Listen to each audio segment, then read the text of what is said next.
Зохиолыг бичсэн Онон Тоо. Сүнсний огио охин 1-р хэсэг. Адал явдал аимшиг сүнсний мөн чандыг агуулав. Миний хоёр гүнжээ дэлгүүр орчхоод шинэ гэрлүүгээ явъя да. Гэхэд төрийн эхнэр охин хоёр машинаас бууж ирээд охин саран гүнж шуудал дэлгүүр рүү гүйж эхнэр цэцэг ханиа бидний шинэ гэр эндээс хэр зайтай юм бэ? Хайраа чи уулын билээр байх модтыг дагуулад хар да. Модод нэг игнэнд байсаар ганцхан хашаа байшин руу цөмрөөд орсон байгаа биз? Тэр тэгээд бидний амьдрах байшин гэж үү? Тийм ээ, бидний шинэ байшин. Гэхдээ чи надад ийм байшин гэж хэлээгүй штэ. Би бодохдоо 2-3 өрөөтөө нэг давхрал гэж гээд чимээгүйхэн гайхсгийн зогсоход төр эхнэрээ тэрч аваад чамд минь таалагдахгүй байгаа мó. Уг нь чамд таалагднаа гэж их л найдсан юмсан. Таалагдчихл байна л да. Гэхдээ ийм том хаус 2-3 өрөө байрны төрөөсийн үнэтэй байна гэж үү? Ханиа, би чинь шин цагийн шилдэг архитектур хүн. Хаанаас ямар түрээсийн байр олохоо мэднэ шүү дээ. Хэдүүлээ зуны 3 сар л энд амьдрна.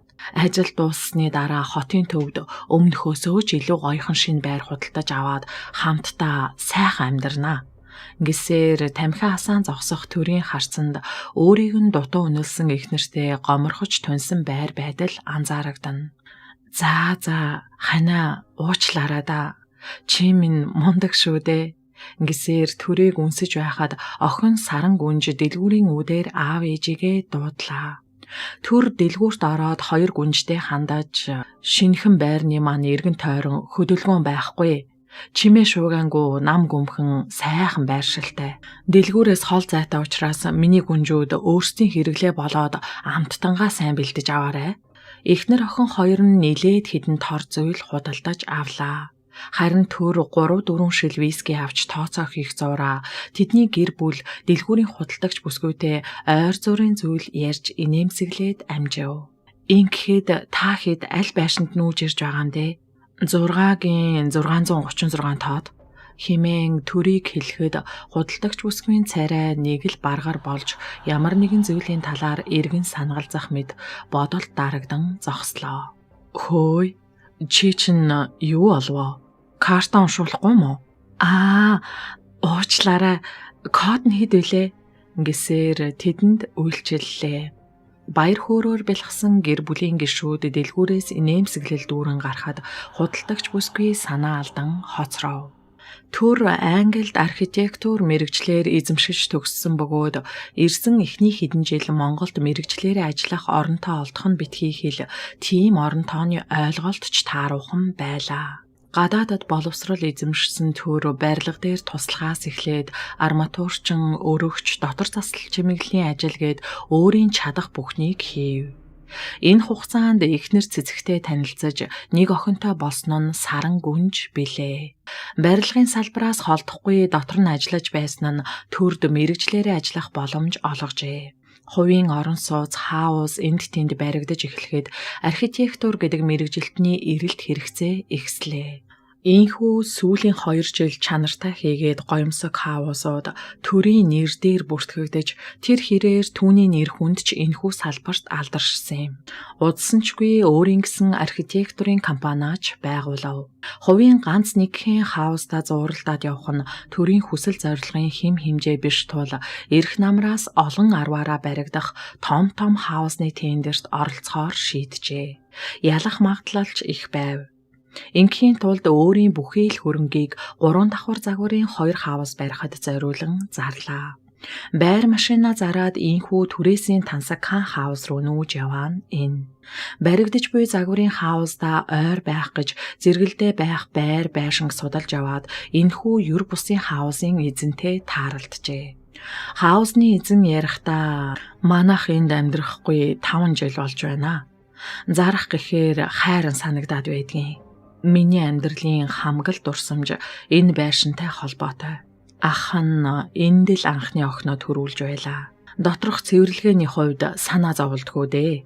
2 сар тутам цэвэрлэгээний ажилчдаар цэвэрлэгээ хийлэгдгийн. гэлээ. Миний ханаа ямар том хашаа вэ? Яг л нэг хааны ордон руу орох гэж байгаа мэд догдолж байна шүү. Аава, ээжээ, энэ манай шинэ гэр юм уу? Ямар гоё юм бэ? Аава, хурдаа оръё л доо хэмээн Сарангүнж охин тэднийг яаруулна. Олон жил эзгүй байсан хашааны хаалга чипээр онгоохоо болсон тул төр машинаас бууж гинжээр хідэнтэй ороосон том цоожийг онгоолгож хаалгыг нээлээ. Хашаан доторх үнэхээр эмгцэгцтэй үзэгдэх ажээ. 3 давхар хаусны үзэмж загварын шийдэл нь чамин тансаг байх бөгөөд хойно нь үзэгдэх өндөр хийгээд өтгөн модод байшинг онцгой содон юр бусын гайхамшигтай харагдуулна. Эхнэр охин хоёр энэхүү сүрдэн байдлыг хараад дуу алдаж дотогш тэмүүлэн гүйхэн тэдэнд таалагдсныг илтгэж байлаа. Төр хэдий өөрөө архитектор хүнч гэлээ анх энэхүү байшинг хараад тэдэн шиг дуу алдсан билээ. Алтлаг шаргал өнгөн нар салхи цас бороонд гундаж цайвар шаргалдуу болсныг эс тооцвол байшингаас өөлөх зүйл олдохгүй бизээ. Энэхүү өнгөл байшинг дүнсгэр харагдуулна. Дотор орж эхнэр хүүхэд нь давхар бүрээр хамтдаа гүйлдэж уулга алдан байх хооронд төр машин дотроос өөрсдийн авчирсан зүйлээ зөөсөөр. Цэцэг өрөө бүрийн тогтчлтыг шагшран явсаар охиноосоо хоцорчээ. Сарангүнж охин зориулсан мэт гүнжийн өрөө үнэхээр их таалагдав. Сарангүнж охин тэрхүү өрөөнд ороод доторх юмс бүхэнд гар хүрч алхахад урд өмнө нь энэ өрөөнд орж ирсэн мэт сэтгэгдэл төрж үйл явдал нүдний урдуур жирэлзээд өнгөрөх шиг боллоо. Дүүжин орон дээр хэвтэх бяцхан хүүхэлдэйн дэргэд байх олон өнгийн хувцас яг л өчигдөрхөн угаагаад эвхэж тавьсан мэт цэгцтэй үзэгдэн. Хувцснаас үнэртэх үнэрч шинээрээ.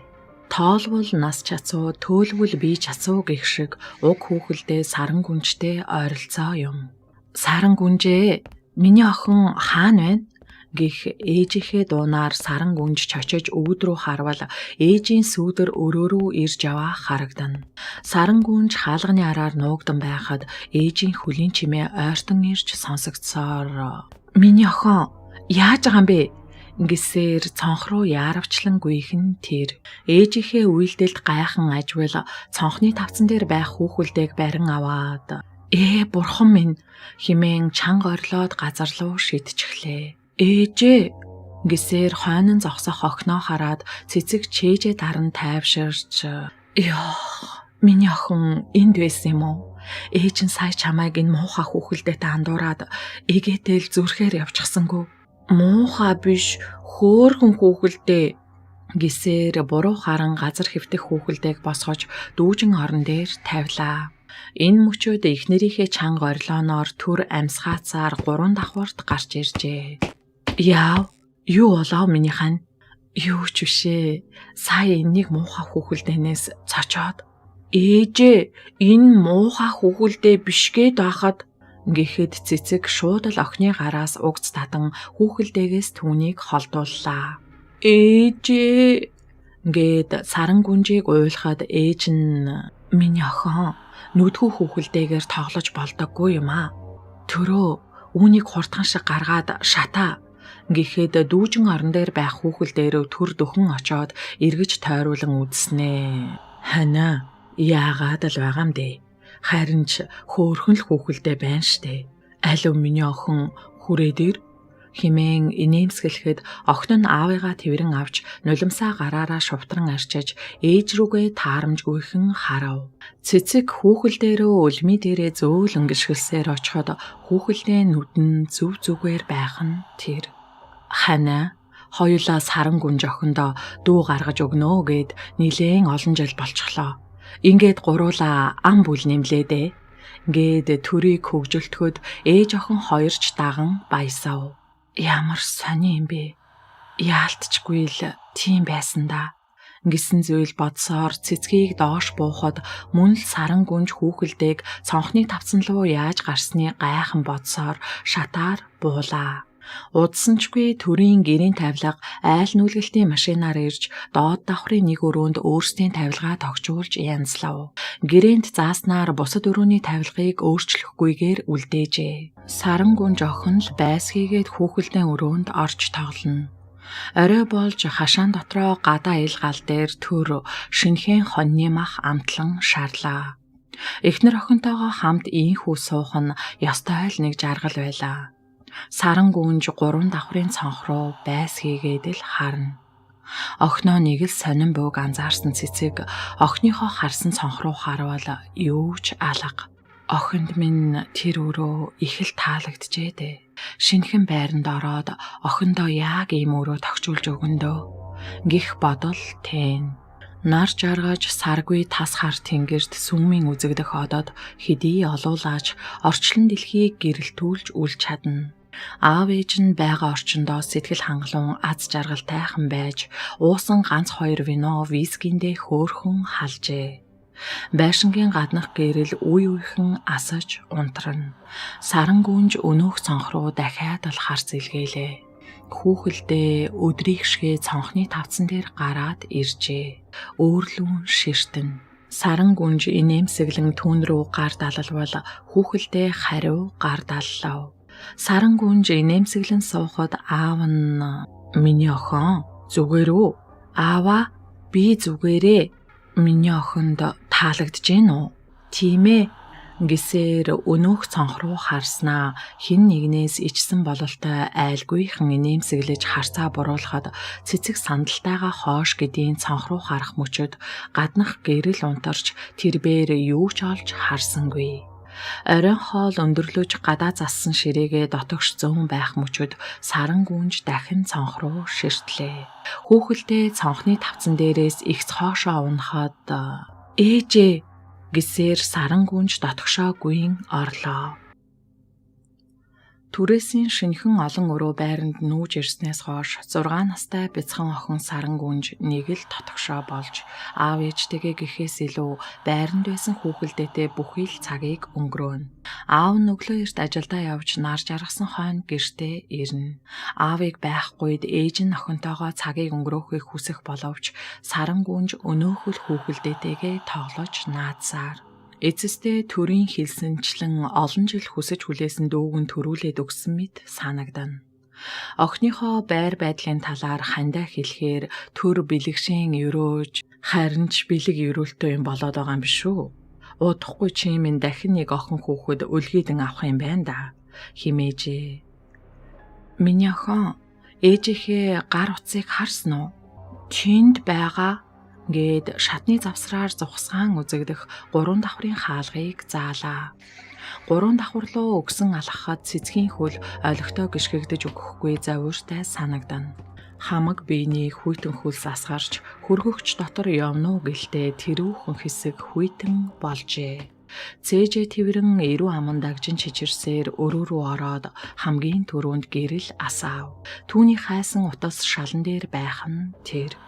Утсыг аваад буцаж шатаар доошолоход гэрийн температур хэвийн болжээ. Мэдээж ийм зүйл мэдэрсэн хүн байшинд юу өрнөд байгааг олчих санаатай буцаж шатаар нэг давхар дээшлээд үзлээ. Мэдэгдэх зүйл огт алга. Өөрийгөө халуурсан юм болов уу гэд тухай хэсэг дарлаа. Бүх зүйл хэвийн. Гэхдээ л түүнд ямар нэгэн айдас мэдрэгдэж арн руугаар хүйт даах шиг болоход хоошооч эргэж харах сөхөөгүй шатаар хурдлан доош буулаа. Доод давхрын өрөөний хаалгыг хаасаар орж ирэхэд хаалганы бариулаас хэн нэгэн хүн татах шиг болоход тэнхээ мэдэн бариулаас зуурч хүч үзлээ. "Хинбэ? Яах гээд байгаа юм бэ?" гэснээр хаалганы бариулаас татах хүч орон мөргүй алга болох нь мэдрэгдэж цэцэг уртаар санаа алдан тайвшрав. Яг ч гүйцэд санаа нь амраагүй тул хаалгыг баг багаар зөөлхөн онгоолгож шагаан харвал гэрт ямар ч чимээ алга. Дахин түүний ар нуруугаар хүйт даахад цэцэг чадал мэдэн орилж хоош харвал охин нь задгаа тавьсан үсээ хоош илбэн гартаа утсыг нь барьсан зогсож байлаа. "Миний охин яаж байгаа юм бэ? Ээжигээ айлгах юм" гэхэд саран гүнж ямар ч хариу үйлдэлгүй цааш эргэнгүйж хүүхэлдээтэйгээ тоглолоо. "Ёй, юу л болоод байна да" гэсээр утасны дэлгэцийг асааж төрлөө залгалаа. "Миний ханаа ирэх болж гэнэ үү?" "Өө, одоо эргээд гэрийнхээ замд орж байна. Гүнж та хоёр минь зүгээр үү?" "Зүгээрээ зүгээр. Тэгвэл хань нь хоолоо бэлдэж бай. Тэг гэсээр дуудлага тасарлаа. Нүүж ирсний маргаашнаас эхлээд хүүхэлдэйн зориулж нэг суудал гаргасан билээ. Төрийн гихайл бүл нэмсэн мэд тэр хүүхэлдээтэй хооллоно. Охин нь ч хүүхэлдээнд хайртай гэж жигтэйхэн. Түүндээ Зул сар гэх нэр хайрлжээ. Миний охин найздаа ямар гоё нэр өгсөн. Угаасаа л Зул сар гэдэг штэ. Ингээд итгэлтэйгээр хэлнэ. Шөндөө аав ээжийнхээ өрөөнд унддаг охин энэ удаа гүнжийн өрөөнд хүүхэлдээтэй хамт ундахыг аав ээжээсээ хүслээ. Гинтийн энэхүү хүсэлтэнд нь аав ээж нь юу гэхээр шийдэж ядан зогсох мөчөд ээж нь оройхон өөрт тохиолдсон хүйт даасан явдлыг бодоод шуудхан эсэргүүцэв. Саран гүнж ээжийнхээ энэхүү үйлдэлд дурамчхан байгаагаа ширүүхэн харцаар илэрхийлж дууга хураачглаа. Миний охин өрөөндөө ганцаараа унтаж болохгүй. Шүн дунд мангас ирээд миний охиныг аваад явчихвал ээж бит хоёр нь гүнжгүүгээр яаж амьдрах юм? Хэмээн аав нь учирлаж аргадан тайлбарлаад ч охиныхоо бодлыг өөрчилж чадсангүй. Аргадаж тайлбарлаад ойлгохгүй байгаа тул ээж нь зандрангуй дугарч охиндоо гар хүрээд авлаа. Тэгсэн ч охины бодол өөрчлөгдөх шинж ёор алга. Ээжигээ чангахан дуурах төдийд нулимс цэлэгнүүлээд арилчихдаг охин эсэргээрээ хүмхийгөө зууж ээж рүүгээ муухай харна. Охин минь одоо ингээд уйлдаг да гэж бодоод дахин нэг нудраад авлаа. Цэцгийн бодсон зүйл болсонгүй. Охин ээж рүүгээ үзэн ядсан харц шидлэв. Ойлгохгүй байгаад нь бас ийн харгас царай хэрцгий харц гаргаж буйдна. Ээжийнх нь уур бохимдол дээд зэгтээ тулгашгал болж суран тилээ барьсаар охин руугаа дөхлөө. Энэ удаа аав нь охиныхоо өмнөр орж цэцгийн хийх үйлдэлийг зогсоож амжив. Аавынхаа хойноос ээж рүүгээ хилээ хүртэл гаргаж басамжиллаа. Хөөе, төрөө, чи сая охиноо харсан уу?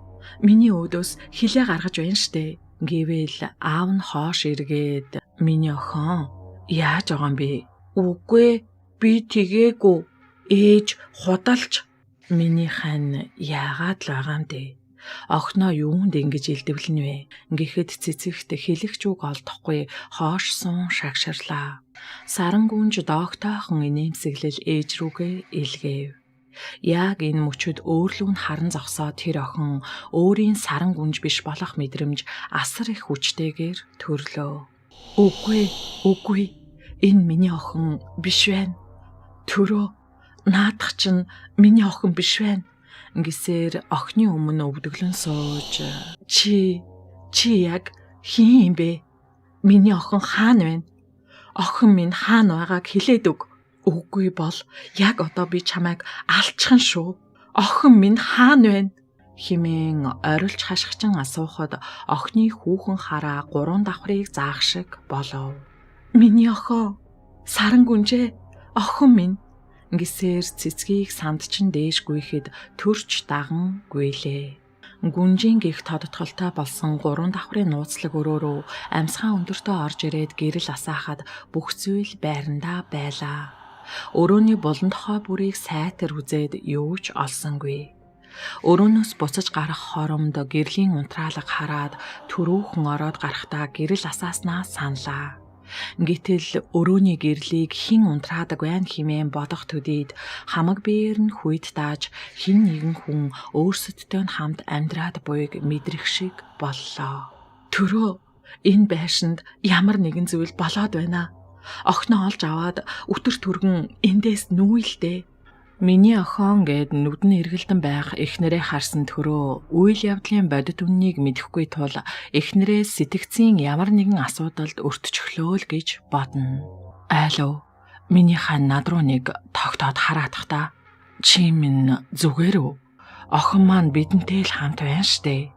Үгүй, миний охин хизээч юм байгаагүй. Бэйн мөн боловч доторх хүн нь биш байна. Гисээр орилж хашгичин өрөө бүрийн хаалгыг онгойлгон гүйлээ. Эхнэрээ галзуу солиотой мэд байх байдалд санаа зовсон төр оройхон өөрийг нь хүргээд буцсан жолоочоо яаралтай эрхийг үүрэгдэв.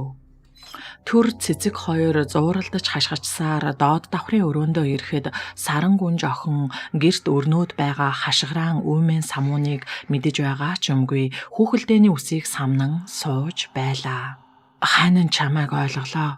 Хідүүлээ одоохон шууд явъя. Миний хань жаахан тайвширчих. Ингэсээр түүнд хүйтэн ус өгч хүзүү нурууг нь ээлж өгнө. Тэгсэн ч цэцэг тайвшрах шинж ёор алга. Байдгаараа давчтан амсгаадаж гэмгүй тоглох үрлүүгээ хорслын муухайгаар харна. Аав нь охиныхоо дэргэд суугаад миний охин гадуур хувцаа өмсөөрэй. Хідүүлээ эндээс явъя. Аава би ямааргүй байна. Ээж нь өвдсөн. Хоёлаа эмнэлэг хүргэж өгчхөөд буцаад ирнэ. Химэн зөөлн шивнэж хэлэхэд саран гүнж охин толгой дохин зөвшөөрч бослоо. Төрийн гадаа түүний албаны машин ирснээр аав ээж охин гурав гарч ирэв. Яг энэхэн мөчөд төрийг хаалга хаахтай зэрэгцэн саран гүнжийн биенээс юр бүсийн сонин итгээд хар биет утаа униар савсуулан төрийн хөлдөөгөр шурган гэрлүү орлоо. Даанч энэхүү айдас хүйдстэй үйлдэлийг хинч анзаарч харсангүй. Далдын увдастай л биш бол энгийн хүн харах боломжгүй эдэлдээ. Цэцэг айснаас болсноо сэтгэлийн хямралдаа ч юм уу халуурч бүлээрэн үл ойлгогдох зүйл амандаа бувтнана. Аава би айгаад байна. Ээжийн юу нүвцэн? Ээж нь одоохон зүгээр болно. Миний охин айх хэрэггүй. Ээжээ химэн урт талын суудлаас мэгшин харцаа үл салгах охиноо цэцэг хараад миний охин гэсээр гараа явуулав. Охинч урт талын суудлыг даван хоош суухад цэцэг охиноо үнэрлэн санаа алдан үл мэдэгдэх инээмсэглэл тодрууллаа. Ханя тэр байшин руу буцаж очихгүй гэж надад амлаач. Эхлээд чи минь эмчит сайн үзүүлчихээ. Дараа нь энэ талаар ярилцъя. Тийх үү? Эмч үзлэг хийж цэцэгт тайвшруулах тариа хийжээ. Коридорт хүлээх аав охин хоёр дээр эмч ирээд сэтгэл санааны гүн хямралд орсон хүн байна. Үүнээсээ болоод хий хоосон юм харж огт байхгүй ертөнцөд бодит мэт амьдардаг. Та цаг алдалгүй авчирчээ. Өнөөдөр энд хонуулаад бид хяналт тавья да. Маргааш өглөө сэтгэл санаа тогтвортой болсон хойно хид хідэн шинжилгээ аваад яах эсгээ шийдье. Тиймээс та хоёр өнөө шөндөө хараад амар да. Харин өглөө эртхэн ирээрээ. Хэрвээ асуудал гарвал тань руу залгая. Тайвшруулах тарианда цэцэг овоо дуг хийжээ. Хань охин хоёр нь хүлээлгийн өрөөнд өөрийг нь хүлээн байгаа гэж бодохоор санаа амармаар байвч тэднийгээ шөнийн турш хатуу сандал дээр нойр дутуухан хонно гэхээр сэтгэл нь өвдөн. Халааснасаа уцаа гарган дэлгэцийг асаагаад догдолсгийн цочихдоо уцаа доош алдчихав. Сандарч мэгдсэн хүн өөрт зүйлттэй байх туслын зүг үл тоон цустай юутай садруулан зүтгэж уцаа авлаа. Энэ удаа цочос хийлгүй уцаа үзвэл нүүр зураг дээр нь охин нь гүнжийн өрөөнд хүүхэлдэйтэй хамт ахуулсан зураг дэлгэц дүүрэн байх нь тэр. Зургийн сан руу ороод үзвэл хид хідэн байрлалаас хүүхэлдэйтэй ахуулсан зураг 40 гаруй байлаа. Яаж ч бодсон хин нэгний тусламжтайгаар ахуулсан зураг тул төрийг хамгийн ихэнд хардлаа. Гагцхүү хизээвэ. Зургийг дарсан он сар өдөр цаг минутыг үзвэл өнгөрсөн орой төрийг гэрт иргээс 1 цагийн өмнөхөн байлаа. Би өчигдөр гүнжийн өрөөнөөс очиж утас авсан. Хин ингэдэг байна. Байшинд ямар нэгэн зүйл байна да. Гэсээр төрлөө залглаа. Байна уу? Та хоёр хаана байна? Гэртээ байна хана. Гэртээ гэж хаана вэ? Арай нөгөө байшин биш үү? Тийм ээ. Яасан бэ хана? Охин минь чамтай хамт байгаа үсттэй. Охин нөгөө юу гээд төрийг чимээгүй болоход цэцэг эмнэлгээр дүүрэн гүнжийн өрөөнд байгаа мó? Чи яасан тэнийг юм бэ? Хурдан дээш гараач. Хурдал гэсээр хашгичав. Зохиолын туршид хамтдаа байгаа сонсогчид та бүхэндээ баярлалаа. Зарим сонсогчид маань огью гэж юу гэсэн үг вэ гэсэн байна. Сүнсний огью гэдэг маань амин сүнсийг хэлдэг юм байна. Мөн би зохиолчосоо сая бас давхар асуулаа. Мөн өөрөө ч бас интернетээр монгол хэл бичгийн тайлбар тал дээрээс харахад зүрх сэтгэлийг нь татах амин сүнс гэсэн утгатай байна. Тэгэхээр сүнсний огью охин гэдэг зохиол маань сүнсний хайрыг татсан охин гэсэн нэртэй байж болох нэ. За тэгээд анхаарлаа хандуулсанд баярлалаа. Дараагийнхаа эсгээр тун удахгүй уулзцгаая. Баярлалаа. Учир нь үл ойлгогдох зүйл ярих их нарийнхээ хэлснээр гүнжийн өрөөнд твдүүхэн орж очиход саран гүнж хүүхэлдэйгээ тврээд тайван нойрсож байлаа. Яахаа мэдэхгүй зогсох төрд твдхийн үед төрлийн сайн ялгар нь сандрахын цагт садны сайн танигдна гэдгэл боллоо. Охноо энд нь ингээд орхих уу? Аваад явах уу? Эхнэрлүүгээ залгавал эмчин утсыг нь аваад тайвшруулах тариа хийгээд хэвтүүлчихсэн. Та өөрөө ирээд энд болсон зүйлийг харах хэрэгтэй байна гэлээ. Эргэлзэж тэнгэлцэхгүйгээр охноо орхиод эхнэрлүүгээ шуудхан давхлаа. Эмнэлгийн хаалгаар төрийг орж ирэхэд хүлээн авахын совилогч түүнийг тосон авч хурдан алхах байдал нь эхнэрт нь хүндхэн зүйл тохиолдсныг үгээр бус үйлдэлээр хэлээд байх шиг. Совилогч түүнийг эхнэр нь хэвтэж байсан яаралтай тусламжийн өрөөгөөр эхэлж оруулсан нь нүд халтран байдлыг харуулах гэсэн бодол байлаа. Орны дэвсгэр даавууны гол хэсгийн зах болон шалаар нэг хатаж амжаагүй цус. Мөн цусан дээгүүр өнгөрсөн чирэгдсэн байр байдал үзэгдэнэ. Энд яг юу болсон бэ? Миний эхнэр зүгээр үү? Танаа хүн дуслын зөөгээ угц татаад үүгээр дүүрэн цусан толов. Хашгичин орлоод утга учиргүй зүйл яриад л байсан. Иймч болон совилогч нар тайвшруулах гэж нилээн оролцсон боловч гэрлүүгээ харна гэж зүтгээд байсан. Тайвшруулах тариа хийлгэхгүй гэж эмчтэй маргалдаж эмчийг хит цогсон. Энэ бүхний дараа бид унтуулах тариа хийсэн. Хүнд өвчтний тасаг руу шилжүүлсэн. Одоо эхнэр чинь дайжгүй ахаа. Ингэсээр төрийг дагуулan явж эмчтэй уулзууллаа. Эхнэрээ сахин шүнжин эмнэлэг дээр хонсон төр эхнэрийнхээ хашгирах чимээнээр сэрэв. Цэцэг нөхрөө харсан даруйда охноо асуув. Охин зүгээр байгаа хана. Охныг баригдаж байгаа хаусанд ажилчдынхаа хамт үлдээгээд ирсэн гээд худал хэлчихлээ. Энэ удаа тэр хоёрт тайван ярилцах боломж нөхцөл бүрдэв. Хана тэр байшингаас нүүлдэ. Болохгүй бол танаа ажилчтай хамт байрлсан ч болно штэ. Тэр байшинд л биш бол хаанч амьдарсан болно. Тэнд ямар нэгэн далдын хүч охныг маань хоргоогоод байна. Сүнс чөтгөр хорогдсон нь тодорхой. Чи байшингийн эзнээс өмнө нь тэнд ямар нэгэн зүйл тохиолдож байсан эсхийг асууж үзэлтэй. Магадгүй намайг ийм зүйл ярихаар галзуу солиотой мэтэр хүмүүс ойлгоно. Өчигдөр эмч совилогч надад итгэхгүй намайг солиорсон мэтэр бодож галзуугийн тариач хийсэн байж магадгүй. Чи яг одоо намайг эндээс аваад гараач дээ. Гуйж байна. Хайрн чамд итгэж байна. Гэхдээ ямар нэгэн нотолгоо хэрэгтэй байна. Нотолгоо гинэ. Тийм ээ. Надад нотолгоо байгаа. Миний утас хаана байна? Утсан дээрх охиныхоо зургуудыг хартаа. Алив хана миний утсыг олоод ирээч. Надад байна. Гэхдээ цэнэг нь дууссан штэ. Алив чи цэнэглээд асаагаатах л да.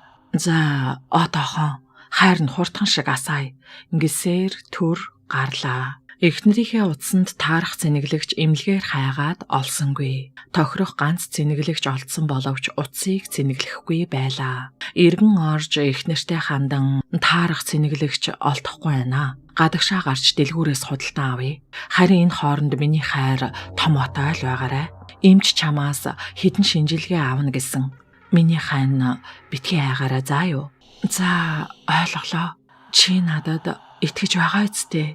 Итгэж байна. Итгэлгүй яахав дээ. Химэн уруул дээр нь зөөлөн үнсээд хаалга чиглэлээ. Хаалгаар гарах мөчөөд эхнэр нь төрөө гихэн тэр. Төр эргэж хараад зогсвол чи намайг эндээс заавал гаргана шүү. Төр толгойд охин цааш явлаа. Төр дэлгүүрлүү биш гэрлүүгээ яарлаа. Тэгээд ч дэлгүүр онгоох цаг болоогүй. Саран гүнжийг ажил дээрээ биш гэрт үлдээсэн болохоор охиндоо маш их санаа зовно. Дээрээс нь ядаж байхад цэцэг учир битүүлэг зүйл яриад байдаг. Сүнс чөтгөр хийв үзэгдэл гэх мэтийн зүйлсийг үл тоож итгэдэггүй ч гэлээ. Эхнэрийн ярих зүйлс түүний санаа сэтгэлийг хэдийн өмүүлээд орхижээ. Байшингийн эзэн рүү ч залглаа. Даанч утас нь холбогдсонгүй. Охиндоо ихэд санаа зовон амьсгаацаар гэртээ орж ирэхэд саран гүнж айж сандарсан шинжгүй байдаг л нэг өдрүүдийн адил аавыгаа инээмсэглэн угтахад төрийн сэтгэл багч болтугай тайтгарав. Тэгсэн ч цэцгийн ярьсан бүхэн санаанаас огт гарахгүй байсан тул эхнэрийнхээ утсыг гарган ирж цэнэглэгч хайж гэрт алхана. Аава, ээжийн утасны цэнэглэгч гүнжийн өрөөнд байгаа хэмээн охин нь 3 давхрын хаалга руу заалаа. Миний гүнж мундаг штэ. Ингэсээр түр 3 давхар руу гарлаа. Охин аавыгаа юу хайж байгааг үйлдэлээр нь мэдлээ гэж үү. Ээжийн утасны цэнэглэгч яагаад заавал тэнд байх ёстой гэж. Гээд гайхалт төрүүлэм асуудал хариултгүй үлдэх нь тэр. Цэнэглэгч байсан өрөөнд утсыг залгаж орхиод гарлаа. Эргэн очиж охиндоо санаа тавин миний охин өглөө гэртээ ганцаараас ирээд айсан уу? Үгүй, би айгаагүй. Аава, би ганцаараас ирээгүй штэ. Зулсаар бит хоёр сэрсэн. Зулсаар найз нь миний охинд их л түшиг болж байна шүү. Тийм ээ? Ааха гэж толгой дохоод үргэлжлүүлэн зулсаартайгаа тоглоно. Түр өглөөний цай бэлдэх зуур утсаар ажил төрлөөч зохицуулчихав. Одоо түүнд ганц л үннийг мэдэх мөч үлдлээ. Гүнжийн өрөөрөө сэтгэл түгшин дээш алхаж байхдаа эхнэр маань үнэн ярьж байвал тэр балаа сүнс чөтгөрийг нь яагдаа байз. Үнэхээр тийм зүйл байдаг бол би ч бас анзаармаар л юм. Одоо л цэцгийн утаснаас үнэн худал нь мэдэгдэндээ. Байхгүй бол миний хань өдөржин гэртээ ганцаараа байж элдвийг бодож кино жүжиг үзсээр байгаад ядаргаанд орсондоо ч ингэж байж болох юм. Үгүй би ч одоо юун сүнс сүг бодоод байна. Гэх мөчөд хөлрөн байх гарын алганаас нь хүйтэн цэвдэг зүйл бариад авлаа. Юу вэ? Ингэсээр гараа татан үсчин дэвхцгээд охин нь задгаа тавьсан үсээ хоош илбээд инээмсэглэн зогсож байлаа. Миний охин чи ингэсээр доошоо харж охиноо дахин харлаа. Үгүй чи чинь саяхан л доор байсан биз дээ. Хэдий завандаа аавынхаа дэргэд ирчихв. Аава, би ингээд л гүйчихсэн. Ингэсээр 2-3 шат гүйж үзүүлв. Миний охин ямар хурдан юм бэ? Алив, аав дээрээ хүрээд ир. Хэмээн охиноо тэврээд гүнжийн өрөөний хаалгыг нээлээ. Тэрүүхэн хооронд өөрийгөө бодолд автан их л удаан явжтэй гэж бодоод өнгөрөв. Өрөө нь эмх зэгцтэй байлаа. Охин нь унтсан ороо хураачихсан. Саран гүнж дийлэнх цагаа энд өнгөрөөдөгч гэлээ тоотойхон орж ирэх бүрт өөрөө үргэлжийн эмх зэгцтэй байдаг ажээ. Удсыг асааж зургийн сан руу ороод эхнэрийнхээ хэлсэн зургуудыг хайгаад олсонгүй. Хэд дахин үзлээ. Үнэхээр юу ч алга. Төрийг утастай зууралдах хооронд түүний утсанд эмнэлгээс дуудлага ирж аав охин хоёр яарвчлан эмнэлэг явхаар боллоо. Яасан бэ миний охин? Яагаад урваачхав? Аава, би танаас ганцхан юм гуй. Ингэсээр нэг хурууга гарган гэлжих охиндоо толгой дохин зөвшөөрөл өгөхөд охин нь зулсаартай хамт явахыг хүсэв. Миний охин өөрөө л мэддээ. За, ингэсээр баярлсан хүүхэд гүнжийн өрөөрөө хүүхэлдэйгээ чирхэн халгал гүйлээ. Байдлаас нь ажихад өрөөнөөс ямар нэгэн зүйл авах гэж буй бололтой. Төд удалгүй саран гүнж шатаар гунигтайхан бууж ирэхийг аав нь хараад миний охин яасан бэ? Юу болов? Яагаачгүй. За хойлоо хурдан явъя. Наад хуруугаараа оролдохоо болил доо. Алив дээгүүрээ энэ цамцыг өмсчих. Гэхдээ саран гүнж ээждээ зэмлүүлсэн хүүхчиг уруулаа царваалгож дурамжхан өмснө. Эмнэлгээс ирсэн дуудлагаас болж төр хав орчноо тэрч бүхэл охинооч олигтой анзаарах сөхөөгүй твдсэн хүн л гэрээр холхино. Түр машинд суугаад дуу муутайхан байх охиноосоо юу болов яав гэд дахин асуувал охин юу ч хариулсангүй. Охиноо хөгжөөчих санаатай миний охин саяхан лааваасаа зулсарыг авч явъя гэд байсан. Найзыгаа аваад явахгүй яав? зуулсаар явахгүй ингэнэ гэх охины хэлсэн ганцхан өгүүлбэр түүний биеийг ар засхийтэл авлаа. Миний охин юу яриад байгаа юм бэ? Ингээд та хоёрын ухаан санаа ирүүлв. Би зүгээрээ зуулсарыг би л авч яваагүй үлдээсэн байхгүй юу? Та ойлгохгүй байгаа мó? Тэгсэн юм уу? Аав нь чамаас нэг юм асуучих уу? Чи надаас юу ч нуухгүй, бас худал хэлэхгүй гэж амал. За, би амлаж гин. Манай гэрт аав ээжээс нь гадна өөр хүн байгаа юу? Байхгүй. Аав байгаа, ээж байгаа. Тэгээд би аав нь түүний толгойг илэн цааш хөдөллөө. Гэнт саран гүнж хин нэгнийг сансан бололтой. Тий, өөр нэг хүн байгаа штэ. Ингэсээр аав руугаа харахад түр машина шалавхаан зогсоож хэн юм бэ? Яг ямар хүн? Миний хайртай хүүхэлдээ зуулсаар. Охноосоо ийм үг сонсоод түр бухимдаж машины жолоог хідэнтэй зохиод авахад охин энэ үйлдэлээс нь айж ихэр татан уйллаа. Тэр чин хүн биш шүү дээ. Зүгээр л нэг хүүхэлдээ заа юу. Амьгүй тоглоом шүү дээ. Чи тоглоом гэж мэдхүү? Чи ойлгохгүй л дээ миний охин. Тоглоомууд амьгүй байдгийн. Зуулсарыг таал миний дүү гэсэн штэ. Тэгвэл одооноос дүү чинь бишээ. Түүнд ямар ч ам байхгүй. Зүгээр л гэтэл утсанд нь эмнэлгээс дуудлага ирлээ. Дуудлага авахаас өмнө тоглоом хэмээн үгээ дуусгав. Цэцгийг эмнэлгээс оргосон талаар дуулаад төрийн толгойд эхнэр чин галзуурсан байх магадлалтай гэх эмчийн үгс эргэлдэн. Цэцэг эмнэлгээс оргож такси бариад өнөөх байшин руу орохын өмнө гэрийн ойролцоо байх дэлгүүрээс арц хөөж ойр зуурын зүйлс аваад худалдагчаа намайг санаж гин үү? Би хэд хоногийн өмнө нөхөр охинтойгоо орж ирээд худалдаа авалт хийсэн дээ.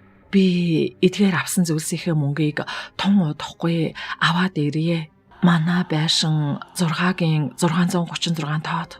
Худалдагч байшингийн дугаарыг сонссон даруйда царайнд барааж дууга хураачглаа.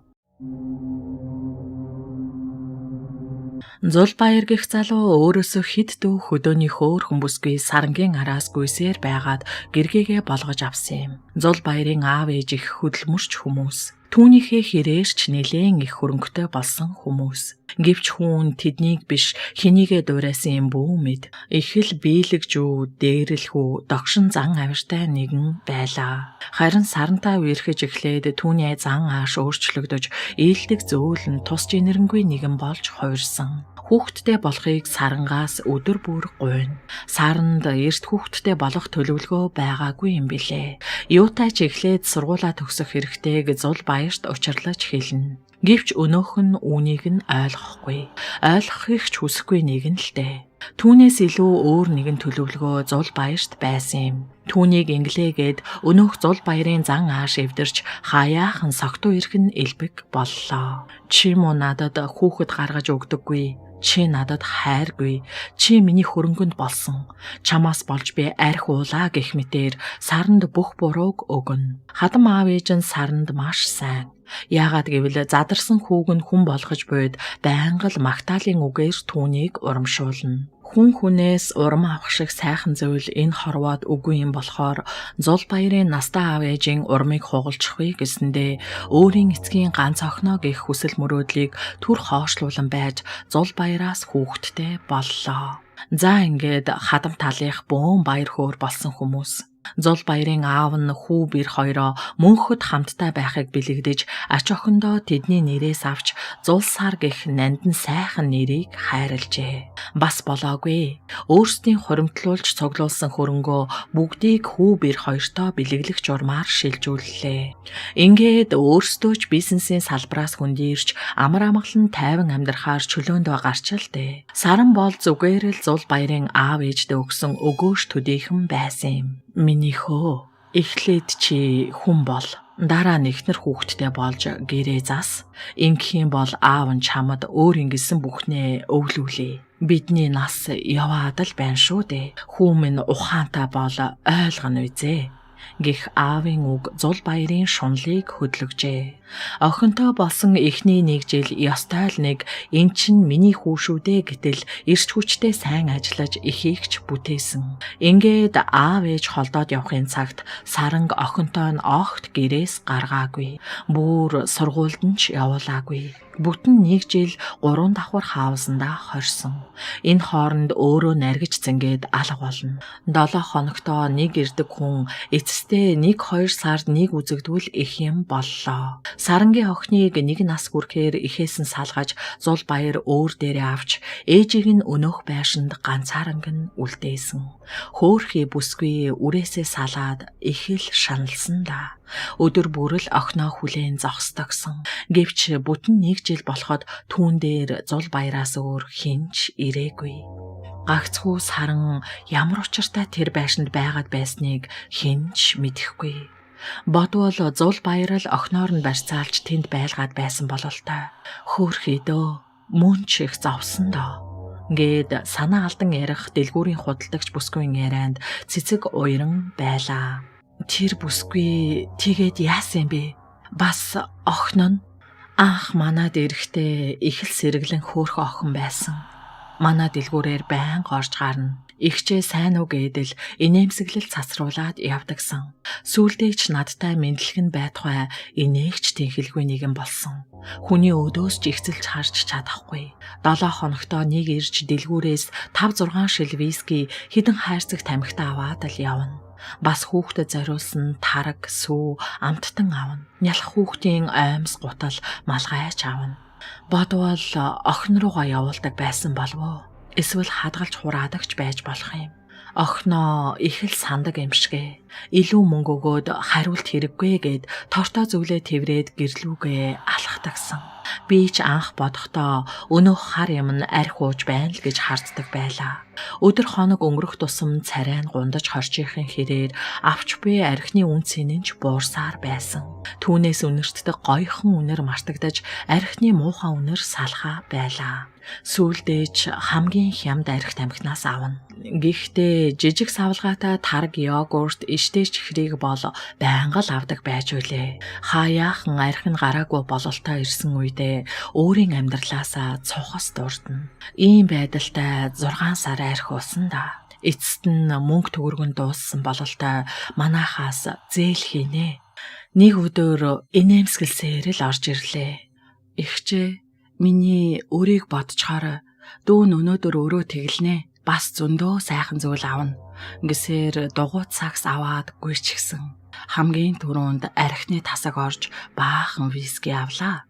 Тэгээд бэлэн идчих гоймон, талах, хям, гахай, дахиад нямах мөн л охиндоо авч буй бололтой зөндөө амттан авч барааны таскаас хүүхдийн хувцас, үсний боолтын тэргээд өнөөх саксыг дүүргчихлээ. Миний урд бүгдийг нэг нэгээр гаргаж бодуулаад за хэд олж байна ихчээ? Дүүн бичиг баримт карта хайчихсан болохоор хэцүү юм аа гэд уцаа гарган ирж нэгэн хүн рүү залгаснаа надад өглөө. Өнөөх хүн нь минь ч асуухгүй нийт дүн хэд болсон дансаа бас өөрийнхөө утасны дугаартай мессежээр явуулчих гээд уцаа салгав. Ихчээ тор дийлэхгүй ахаа энэ шуудаг авъя гэд өнөөх шууданд авсан зүйлсээ хийж аваад явсан даа хөөрхий. Гэд худалдагчийг нулимсаа арчин зогсоход цэцэг нэг зүйлийн учрыг олсон бололтой толгой дохин тийм учиртай байх нэ. Байшинд гүнжийн өрөө байдаг. Тэнд зул сар гэд их том хүүхэлдэй байдгийн. Хөөрхий тэрийг л охиноо мэд санаж өөрийн ганцаардлыг тайлдаг байж л дээ. Уцаар ярьсан хүн нь Зулбаяр байсан юм аа. Нөхөр нь орой над руу яриад хүссэн юмыг нь өгч байгаарэ. Тооцоог нь над руу явуулж байна биз. Би ажил ихтэй болохоор анхаарал тавьж амжихгүй юм. Ямар нэгэн асуудал үүсвэл над руу ярьж байгаарэ гэд уцаа тасалчихсан. Ингээд Саран 1 сар гарan уух зүйлээр дутахгүй явсан да. 7 хоногтоо нэг ирчихдэг бүсгүй 14 хоног огт ирсэнгүй. Арх ухаа болоод нөхөртөөгөө эвлэрсэн болов уу гэж бодож үзлээ. Тэр өдөр олон юм бодсон. Өдөржин бодогдоод болж өгдөггүй. Ингээд нөхөрлүүн залгасан. Нөхөр нь тэгсэн мэдэхгүйгээд зул баяр чинь тэнд сандраад бөө юм болж байх шиг. Цагдаад дуудлага өгснөөр саранг гэртээ амьсгал хураасныг олж мэдсэн дээ. Шүүх эмнэлгийн дүгнэлтээр амьсгал хураагаад 10 хонсныг баталсан. Үхлийн шалтгаан өндрөө сунсан хэмээн гарсан. Бие хянах чадваргүй болтлоо согтууруулах ундаа хэрэглэснээс үүдэлтэй 3 давхрын шатнаас доош унсан гэх шүүх эмнэлгийн дүгнэлтэнд би итгэдэггүй маа. Саран бол хизээч тэгэх хүн биш. Ганц охиноо орхиод явах зүрх зориг түүнд байхгүй. Охин нь одоо 6 настай л байх. Миний охинтой чацуу юм байна штэ. Ингэсээр цэцэг өөрт тохиолдоод буй учир бүтээлэг зүйлсийн талаар түүнд ярьлаа. Дэлгүүрийн худалдагч цааш үргэлжлүүлэн зул баяр эхнэрээ амьд байхад тоотой хэд ирснийг тооцвол өөрөө энэ байшиндаа огт ирэхгүй 5 жил болж дээ. Хүмүүст эхнэрийнхээ үхлийн талаар ярих байтугай дурсахыг ч хүсдэггүй юм билээ. Яг юунда байдгийг мэддэггүй ч хүмүүс түүнийг жаахан охиныхоос сэтгэлд сэв хийхгүй гэсэндээ л тэгдэг байх гэж таамагладаг. Ер нь бол энэ талаар ам нэг дургүй хүн гэсэн шүү. Би ч уг нь тэр хэргийн гэрчүүдийн нэг юм шүү дээ. Тэгэхээр надаас сонссон гэж битгий хэлээрээ. Би энийг л чамаас хүсье.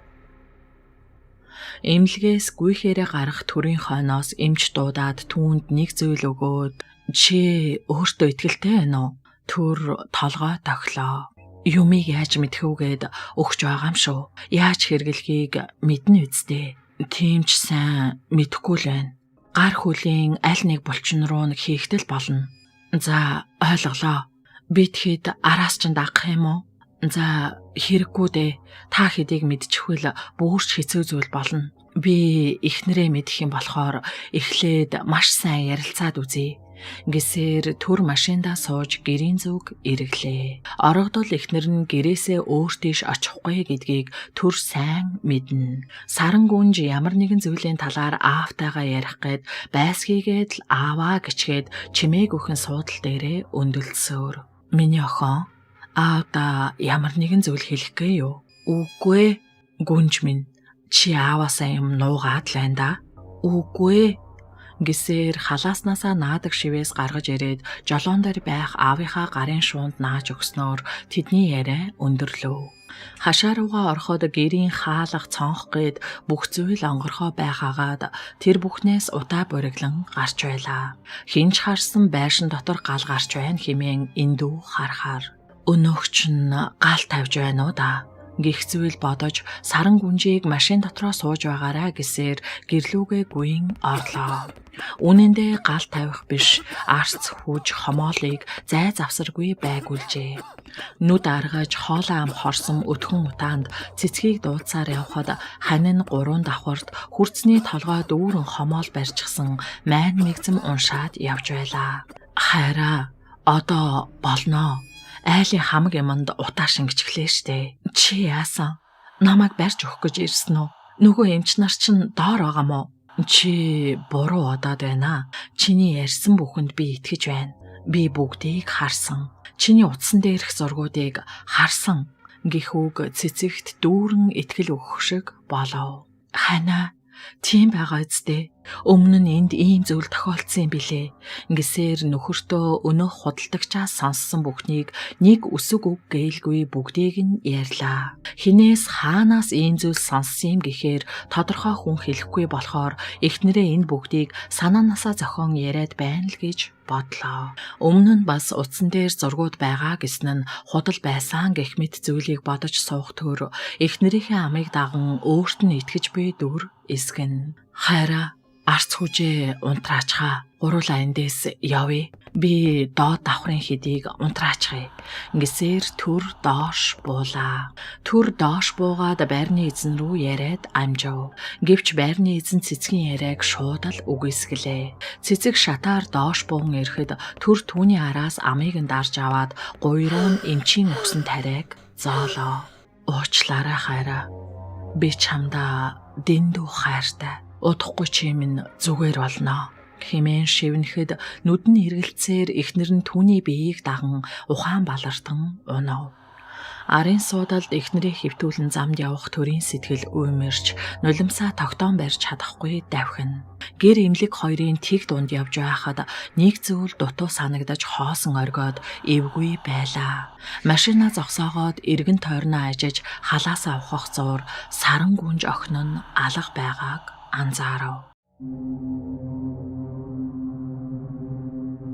Үр хүүхдээ мартах хүртлээр сэтгэл нь уймарсан төр өнөөх эмч рүү утастаж түргэний машинд ухаангүй хэвтэх эхнэрээ хүлээлгэж өгөөд охин руугаа яаран давхилаа. Саран гүнж уг нь аавынхаа үгнээс огт гардаггүй л охинсон. Яагаад хизээ машинаас буучхав? Утаа унаар болсон гэрт гайгүй байгаа да. Бүх цонхыг нь хаачихсан байгаа. Арц хүүж яах вэ? Хомоолол унтарч өгдөггүй идтэй. Ядаж гадаа тоглож байгаад үлдсэн байгаасай. Хэмээн бодсоор гэрийнхээ гадаа ирлээ. Нам гүм чимээгүй орчин. Цаанаа л нэг дүнсгэр уйтайхан үзэгдэн. Урд өмнө нь хизээч төрд ийм мэдрэмж төрж байгаагүй. Гэрийнхээ хаалганд түлхүүр хийгээд эргүүлэх гэсэн боловч хаалга онгорхой байх юм. Яалтчгүй хоёр эргүүлээд цоожилж байсан санагдана. Сандарч уймэрсэндээ огноо мартаж байгаа хүн хаалгыг цоочлоогүй л байх гэх юм бодсоор дотогшоо орлоо. Эхнэрийн эн тэнд үрж тавьсан арц хүүж савтайгаа алга байна. Утаач үнэртэхгүй. Бүх цонх биш ч гэлээ хэд хэдэн цонх онгорхой. Цонхны хөшиг намран байгаа нь салхивчаар салхиорч буйг илтгэн.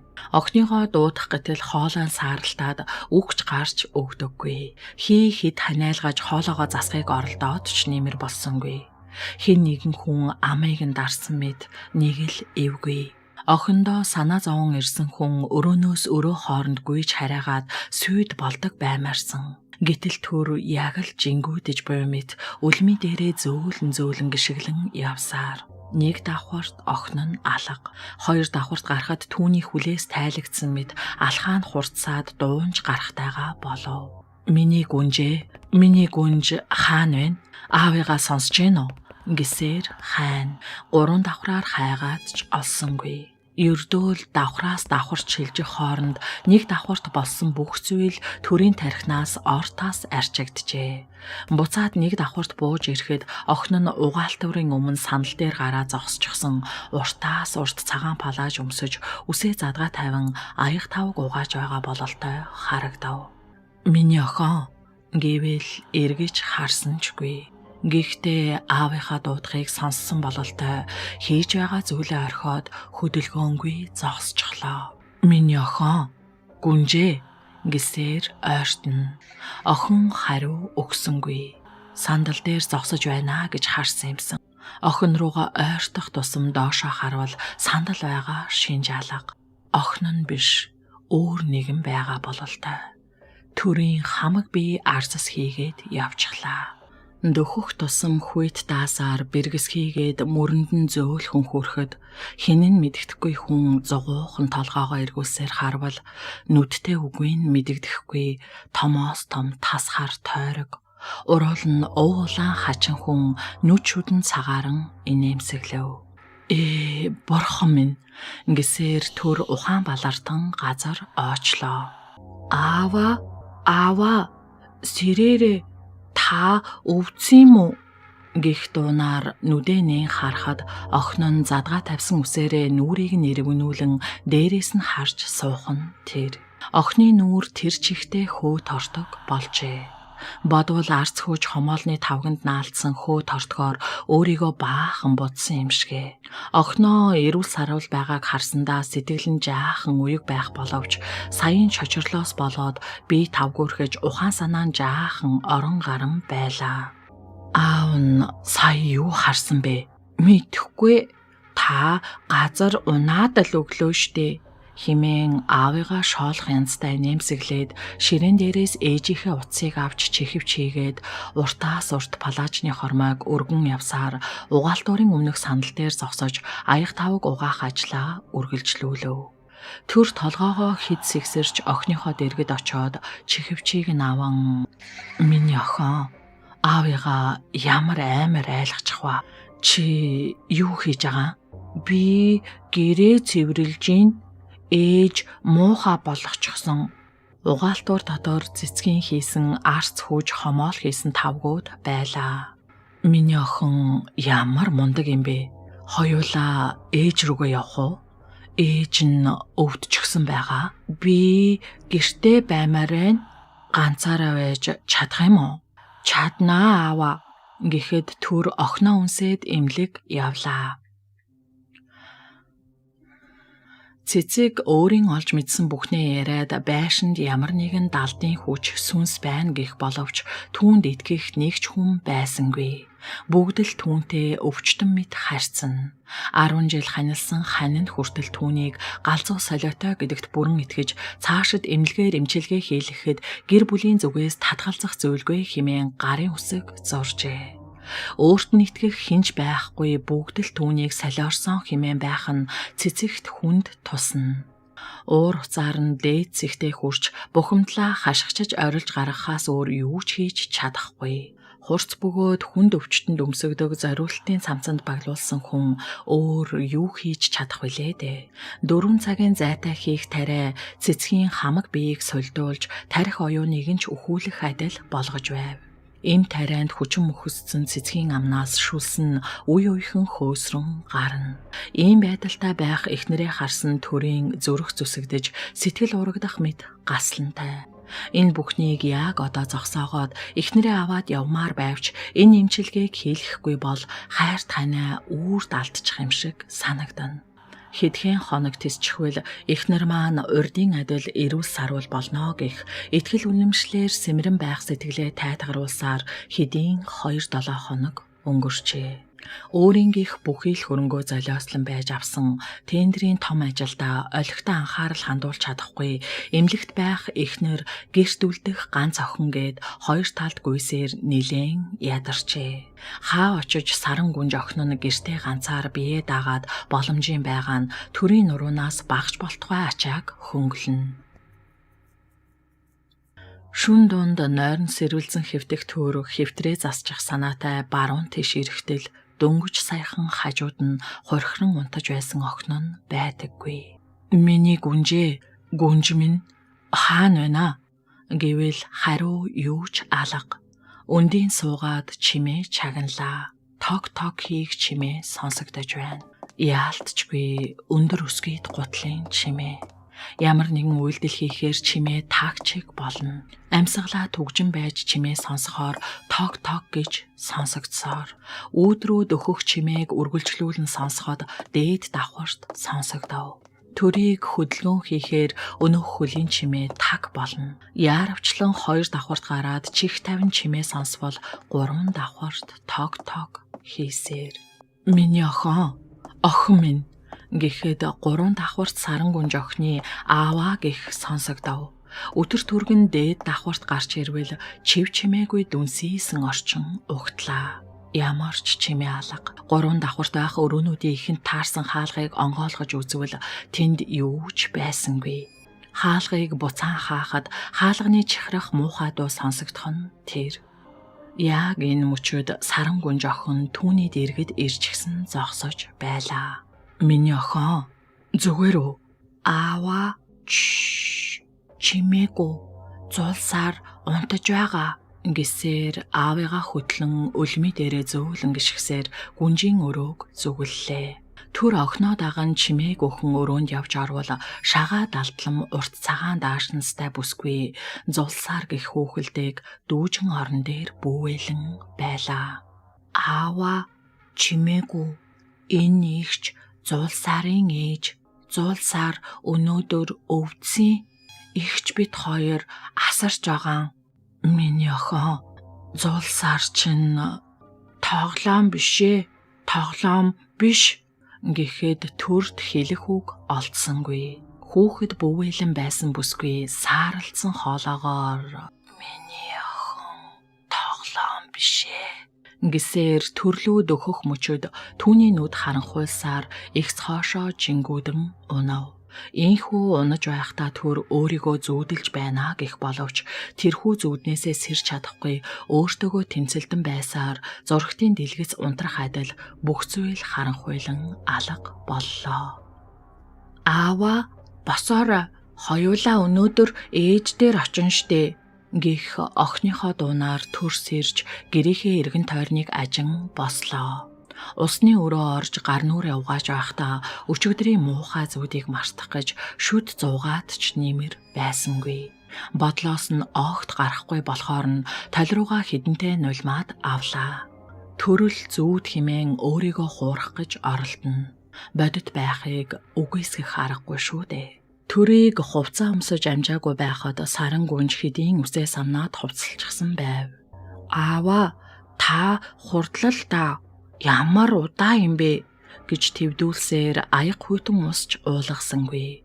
Өнгөрсөн хэдэн хоногт ээжигээ асууж сураглаад байгаагүй охин нь гэнтэл яарч догдлон байгааг харахаар өнөөдөр нэг л сайхан зүйл тохиолдох гээд байгаа юм шиг санагдана. Төрийн бодсон бодол үнэн бололтой.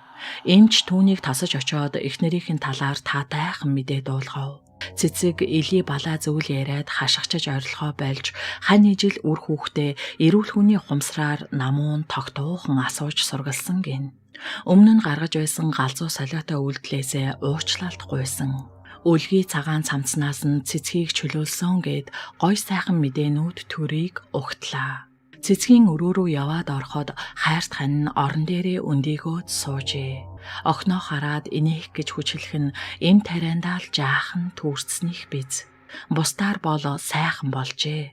Нүд нь улаанаараа эргэлдэж хөөс сахруулан байсан өмнөх цэцэг дөлгөөн намуухан болсон нь таатайхан харагдана.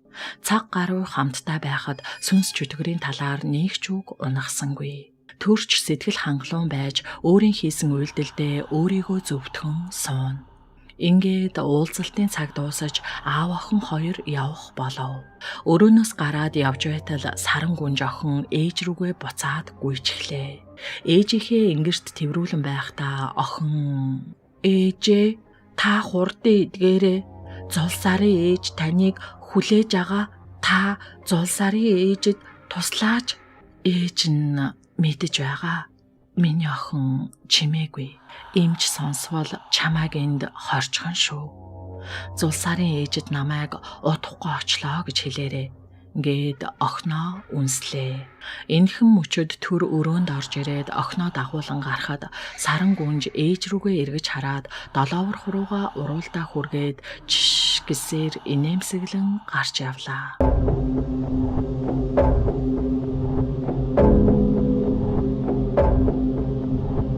Цэцгийн ухаан санаа тогтворжож биеийн байдал дээрдэж байгаа тул хурцын тасгаас энгийн өрөө рүү шилжүүлжээ.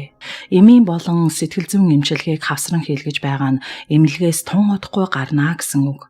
Одоо бүх зүйл цэцгээс л шалтгаална. Цэцэг ч үүнийгээ маш сайн мэдэж байлаа. Аав охин хоёр цэцгийг гарч ирэхийг хүлээж догдолсон хүмүүс. Төрийн сэтгэл санаач өнгөрсөн хэд хоногийг бодвол дээрдэж, ажил төрлөнч агцтай сайн явж байлаа.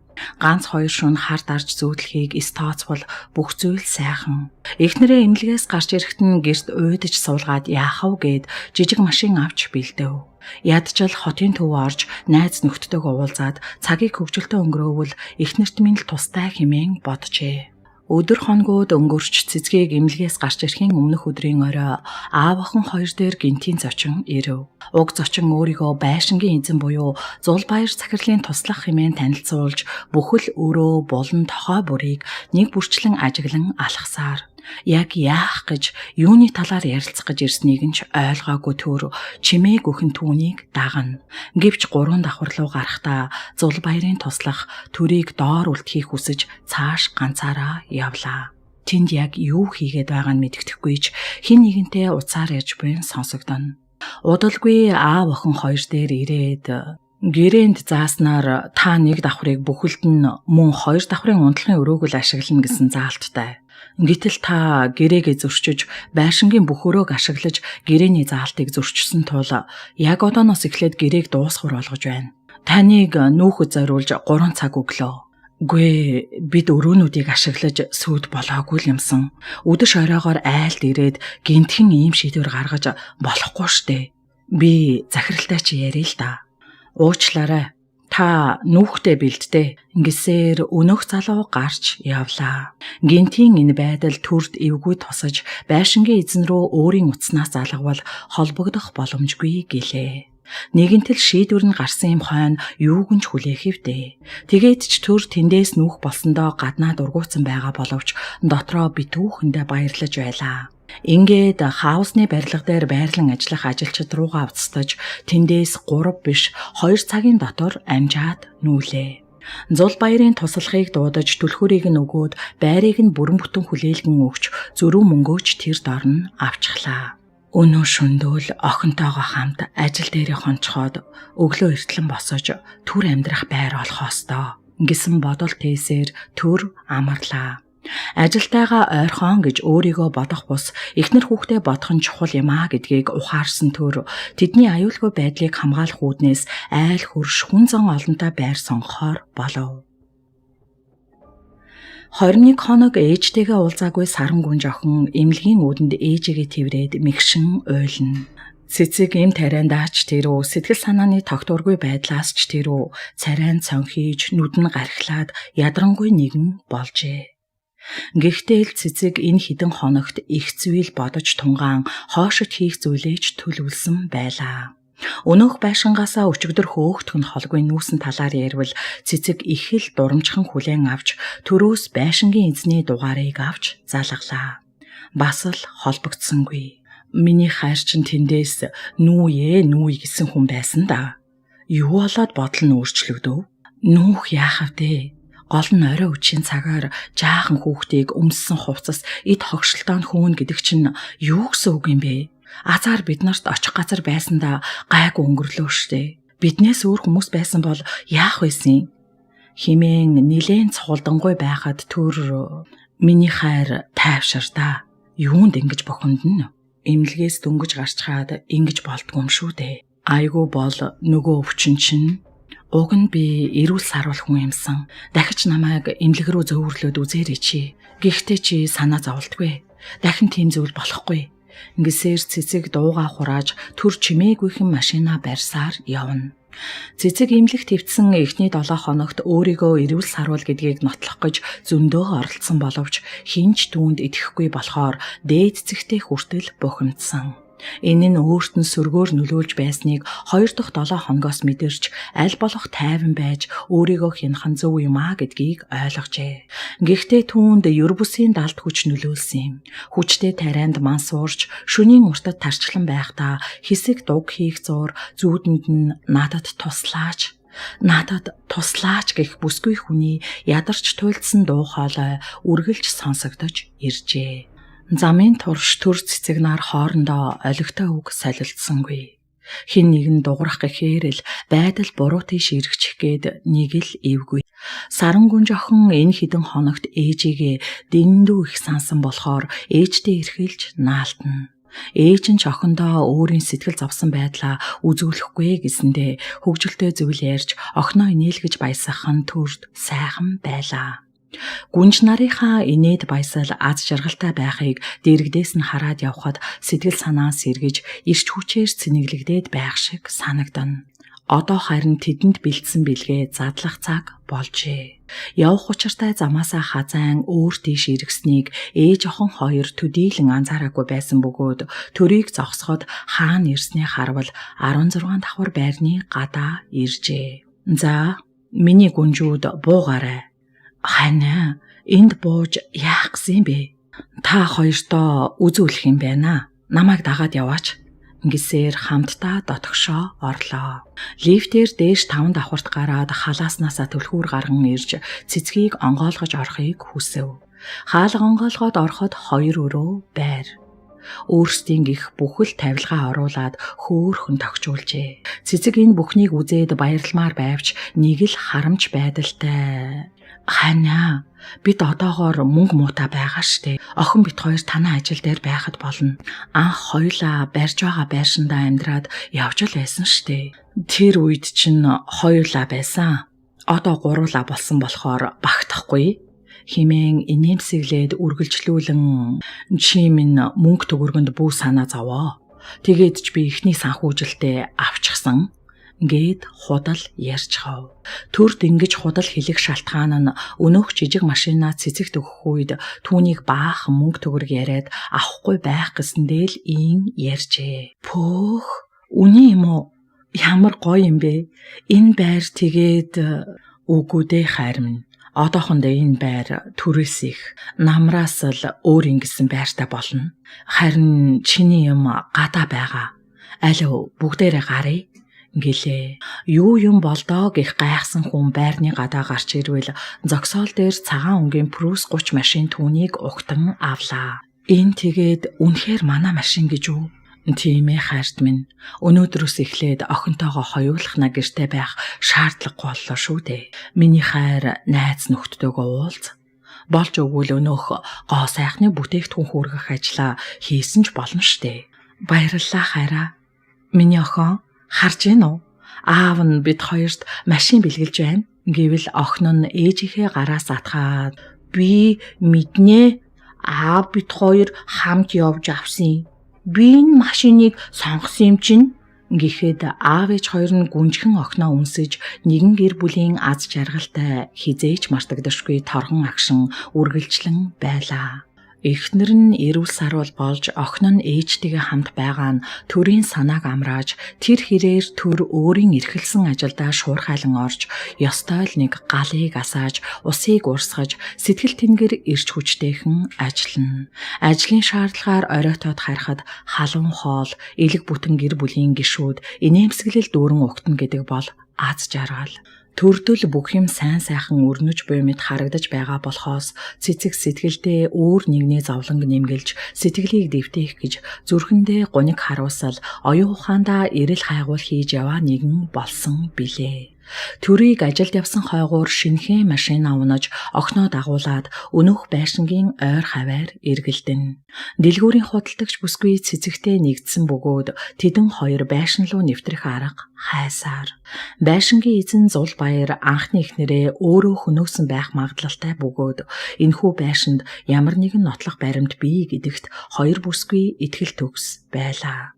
Ямар нэгэн баримт нотлохоо олчихвол Зул Баярт зохих шийтгэлийг нөгөөд талигаачийн охин Зул Сарыг хөвсгөлд байх өвөөтэй нь уулзуулахыг юунаас илүүтэй ихээр хүсэж байлаа. Гагцхүү байшин руу яаж нэвтрэх учраа олж ядан байхад Саран гүнж охин ээжээ та байшин руу орж яах гэж байгаа? Ээж нь эндээс чухал юм авахсан юм аа. Таны түлхүүр байгаа штэ. Юу гэсэн бэ? Энэ байшинд хэрглэж байсан ээжийнхэн түлхүүр байгаа гэж үү? Тий. Хаана вэ? Ээжтэй өгчөхдөө миний охин түлхүүр байсан бол хэлэхгүй дээ. Та асуугаагүй штт. Түлхүүр Зул Сарын халаасанд байгаа. Миний охин Зул Сар нь хаана байгаа? Аав Зул Сарыг харахаараа уурлаад байгаа. Би тэгээ Зул Сарыг буудэнд нуучихсан. Одоо гэрт байгаа. Миний охин үүнийг эрт хэлэхгүй яасан бэ? Сайн охин шүү. Миний охин ийм мундаг штэ. Тэгвэл бүгдээрээ гяс түлхүүр аваад ирье.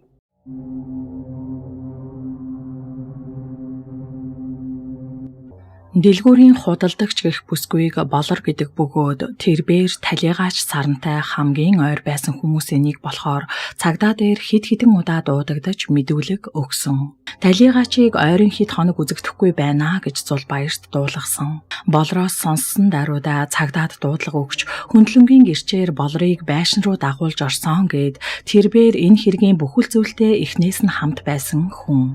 Хэргийн материалтай танилцаж байсан болохоор талигаач Сарны аавыг хаана юу хийдгийг ч сайн мэднэ. Гагцхүү тэр хэрэг буруу тишээ шидэгдсэн хэмээн харддаг цорын ганц хүн. Талигаачийн хойноос амийг нэхэд явах хил амтай зарга үүсгчих ах トゥ хамаатан садан байхгүй юм болохоор хэрэг мөрдлөг дутамг болоод өнгөрсөн. Харин одоо уг хэргийн хойноос ямар нэгэн сэжигтэй зүйл олчих гээд хоёргүй сэтгэлээр зориг зүрх гаргах цэцэгтэй учирсандаа болоор тунч их урамтай байлаа. Саранг яаж ганцаардаж хэрхэн зовж шаналж байсныг нүдэрээ харж сэтгэл зүрхээрээ мэдэрч байсны хувьд цэцэгтэй хамт байшин руу нэвтэрч олон жилийн өмнө болсон хэргийн сэжүүр болчих зүйлсийг хайж өрөөнөөс өрөөнд бүхэл зүйлийг ухаж ажигласаар явна. Ямар нэгэн ноцтой зүйл байгаа учраас Зулбаяр энэхүү байрыг сайтар хамгаалж хүн амьтан оруулахгүй бас зарахчгүй байлгаж байгааг бүсгүйчүүдийн зүн совин хилээд байлаа. Төрт харин яагаад байшингаа түрээсэлсэн гайхмаарч гэлээ. Хувь тавилан тэднийг тэнд учруулах ёстой байсан байлгүй дээ. Бүсгүйчүүд шөнийн цагаар бус өдрийн цагаар 2 удаа байрыг нэгжээд юу ч олсонгүй. Тэд хий хосон хардаагүй гэдэгтээ итгэлтэй байсан тул сэжүүр олдохгүй байсан ч бууж өгөхийг хүсэхгүй байлаа. Маргааш дахиад ирье гэсээр 2 бүсгүй гарах гэж яваад хаалганаас чухал баримт олох шиг болов. Цэцгээ, чи хаалга дотроос нь дандаа энэ гараар эргүүлдгээр нь цоожлдог юм уу? Тийм ээ. Дотроосоо түлхүүрээр цоошлогддгүй юм билээ. Айлуу надад түлхүүрээ өгөөч. Би гарыг да. Чи дотроосоо чоочлоод үзээрэй. Тэгэхээр гаднаас түлхүүрээр онгоохгүй штэ. Мэдж байна. Гэхдээ ямар ч байсан үздэй.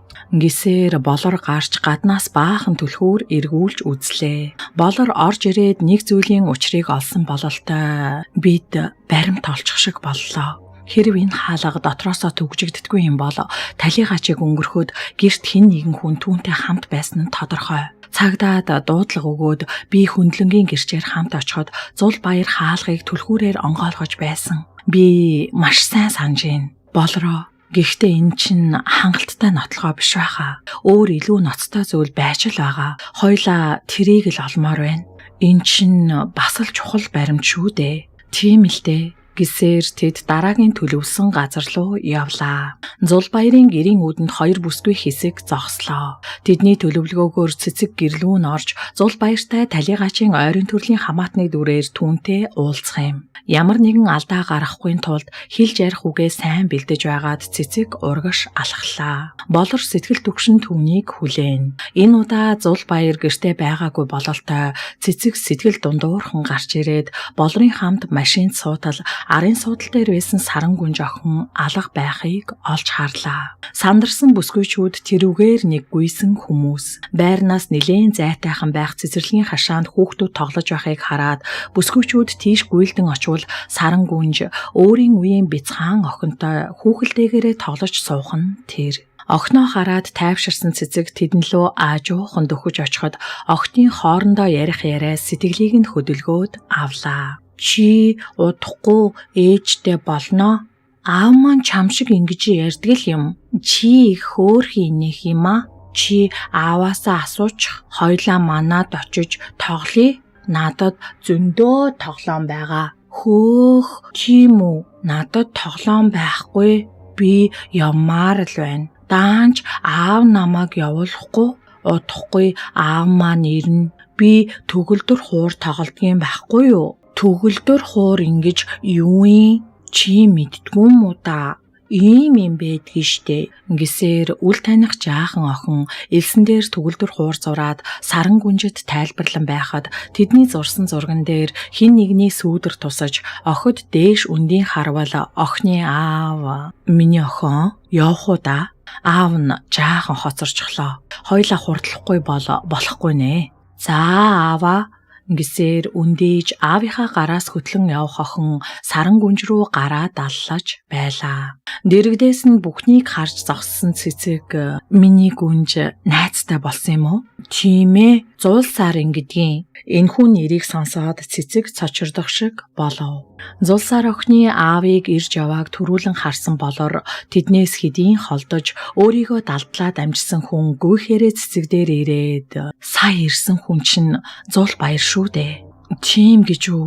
Миний охин болор эгчтэйгээ машин руугаа яваарай. Би араас нь дагая. Чи машина бариад яваарай. Гэсээр цэцэг гүйлээ. Өдөржин Зулбаярыг дагсан бүсгүйчүүд түүний талаар багсааг мэдээлэлтэй болов.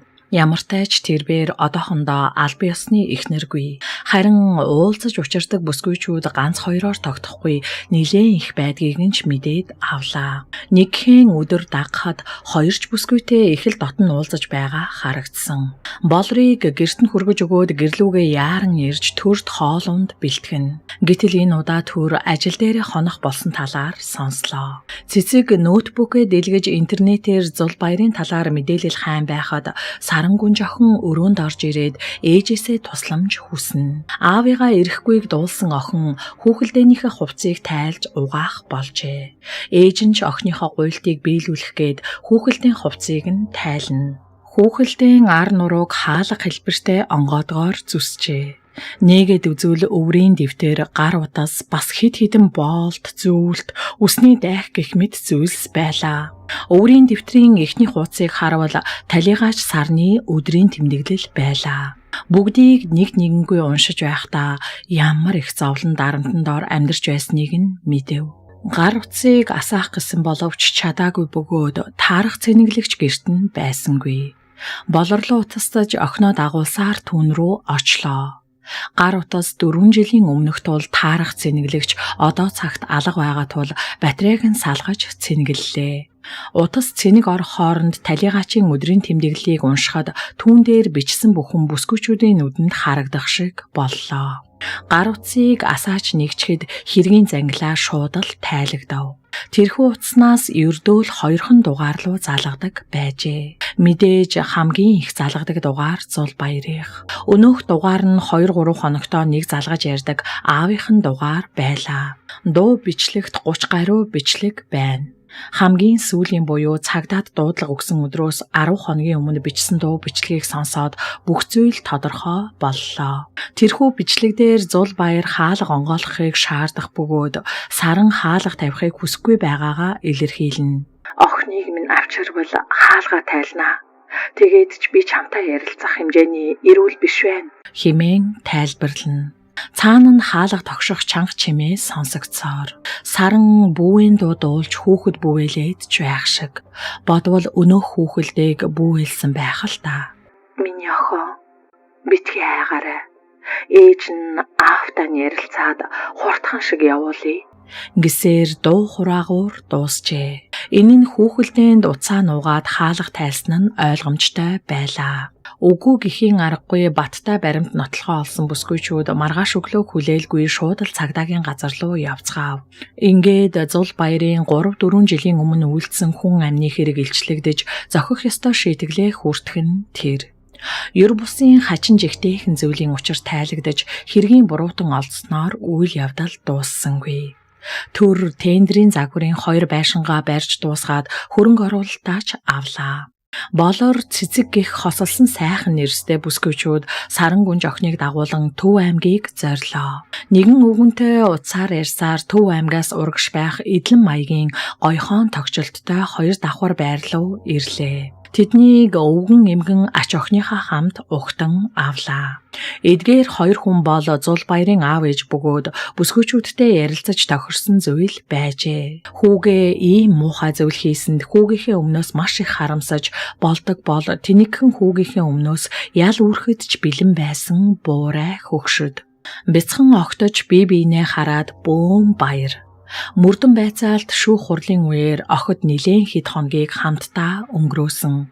Зулбаярын аав ээж ирсэн зочдыг дайлж цайлаад явах цам хоолтол эртхэн замд гарахыг зөвлөн аян замын өрөөл өргөөд өөрсдийн ач охиноо тэдэнд өгч явууллаа. Зулсаар охин хөвсгөлд байх өвөөтэйгөө уулзах гэж яваа энэ. Талигаач саран охиноо бүтэн 3 жил ирэхийг нь хүлээсний эцэст охин нь амьгүй ирэхэд аавд нь ямар хүнд байсныг ямар ч үгээр илэрхийлэх аргагүй юм. Талигаачийн ажил явдлыг хөвсгөлд өнгөрөөсөн бөгөөд тухайн үед шаналн байх эцэг хүнд ядчил зээ охиных нь дагуулад ирэх ухаан Зулбаярт дутсан юм. Аян замд алжаалгүй явсаар хөвсгөлд ирэхэд талигаачийн аав орондоо нилээн ядрангуй байсан хэдий ч зээ охиноо үзээд өндийн босож билээ. Зээ охиноо харах төдийд уруул ам нь өмөлцөж ирээд нусаа татан нулимс нь гол горих мэт урсаж хил ам нь ээдрэн зээ охиноо үнсэж чангаас чанга тэрэн ихэр татан уйлсаар Хэлэх үгээ олж ядан байх өвгний харцанд нулимс цээлэгнэн үзэгдэх хэдийч гал цог цацарч байсан юм. Зулсаар охин хэдий жаахан ч гэлээ мах цусны тасархай гэдгээ мэдэрч өвөөгийнх нь нулимсыг арчиж өгнө. Тэр шүн өвөө зээ охин хамтдаа унтсан бөгөөд өвөө нь шүнжин унтаагүй юм. Маргааш нь тэд талигаачин шарил дээр очиход өвгөн зээ охиныхоо гараас атгаж таях тулан зогсож чадсан юм. Хайртай охиныхоо өмнө зээ охиныхоо дэргэд хідэн сар хөл дээрээ өндийгөөгүй хүн цих зогсож хүндэтгэл үзүүлсэн нь энэ ажээ. Тэр шүн цэцгийн зүудэнд саран ирж танд баярлалаа. Одоо л сэтгэл амарлаа. Миний хайрыг татсан хөөрхөн охинд чинь баярлалаа гэсээр хязгаар үгүй харагдах гүн хөх тэнгэр рүү уусан алга болсон юм. Санаж бодсон бүхнээ амжуулсан бүсгүйчүүд Төв аймаг руу эргэх замын уулзуур дээр ус ундаа ууж хөгжилтөн байхад цэцгийн утсанд үл таних дугаараас дуудлага ирлээ. Дуудлага авахад цэцэг гэж хүн мөн үү? Зул сарын өвөө дөнгөж сая өнгөрчглөө гэхэн тэр. Цэцгийн хацрыг даган нулимс урслаа. Маш сонирхолтой, адал явдалтай сүнсний мөн чанарыг агуулсан шинэхэн зохиолоо унших эрх орлгосон зохиолчтой болон сонсогчдод маш их баярлалаа. Хоолоо маань хэдий ийм байгаа ч гэсэн ямар ч байсан чадан ядан уншиж хүргэлээ. Дараагийнхаа шинэ зохиолоор дахин уулзтлаа. Түр баяртай. Баярлалаа.